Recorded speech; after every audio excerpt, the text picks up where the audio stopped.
Chicken குழம்பு தான் அன்றைக்கி பண்ணலான்ட்டு இட்லிக்கு ஒரு 300 கிராம் சிக்கன் வாங்கிட்டு வந்தோம் குழம்பு வைக்கிறதுக்கு.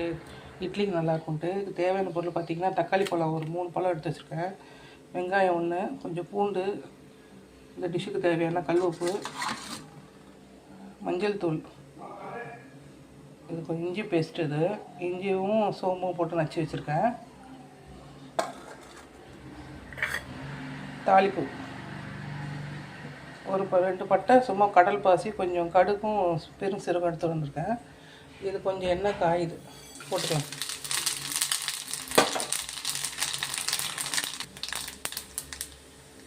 வெங்காயம் போட்டுக்கலாம்.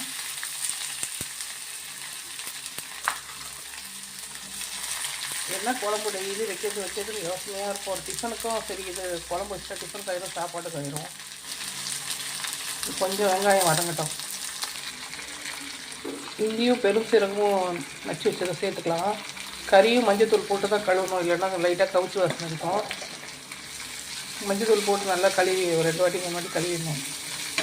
இது கொஞ்சம் அப்படியே வதங்கட்டும், இந்த இஞ்சி கொஞ்சம் வாசனை மாறட்டும். இது அரை மூடி தேங்காயும் பெரும் சீரகம் எடுத்து வச்சுருக்கேன். இதை நைஸாக அரைச்சிட்டு வந்துடலாம். கடைசியில் இறக்கும் போது தான் ஊற்றணும், முன்னாடியே ஊற்றக்கூடாது. கடைசியில் இறக்கும் போது ஊற்றிட்டு ஒரு கொதி விட்டு இறக்கிடலாம். இந்த ஸ்டேஜில் தக்காளியும் கல் உப்பையும் சேர்த்துக்கலாம். நல்லா வதங்கிடும். கல் உப்பு சேர்த்து வதக்கும் போது நல்லா வதங்கிடும். வதங்கினதுக்கப்புறம் உங்கள்கிட்ட காட்டுறேன். இப்போ நல்லா வதங்கிடுச்சு. இப்போது கறியை போட்டு இந்த எண்ணெயிலே நல்லா வதக்கிடலாம்.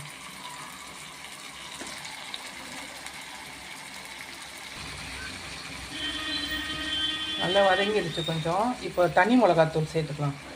நிறைய பேர் தனியாலாம் போட்டு வைப்பாங்க, நான் வெறும் தனி மிளகாத்தூள் மட்டும் தான் போடுவேன். இதுவே ரொம்ப நல்லாயிருக்கும். கடையில் வாங்கி சேர்க்காதீங்க, வீட்டிலேயே அரைச்சிக்கோங்க. கடையில் வாங்கினா ரொம்ப காரம் அதிகமாக இருக்கும். அது இதையும் நல்லா இந்த எண்ணெயில் வதக்கிட்டு தண்ணி கொஞ்சம் சேர்த்துக்கலாம். எண்ணெயிலே அதை வதக்கியாச்சு. கொஞ்சம் தண்ணி சேர்த்துட்டு இதை அப்படியே ஸ்லோலேயே வேகட்டும். ஒரு 10லேருந்து 15 நிமிஷம் வேகும். ஸ்பீடில் வைக்க வேணாம், ஸ்லோலேயே வெந்துட்டோம்.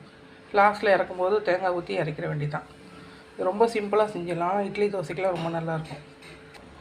குழம்பு நல்லா எண்ணெய் பிரிஞ்சு நல்லா வந்துடுச்சு, கறியும் நல்லா வந்துடுச்சு. இப்போ நம்ம தேங்காய் சேர்த்துக்கலாம்.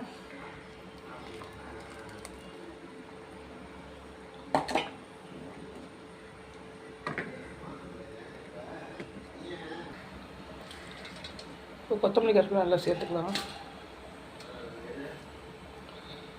வீடியோ பிடிச்சா லைக் பண்ணுங்கள், ஷேர் பண்ணுங்கள், சப்ஸ்கிரைப் பண்ணுங்கள் ஃப்ரெண்ட்ஸ்.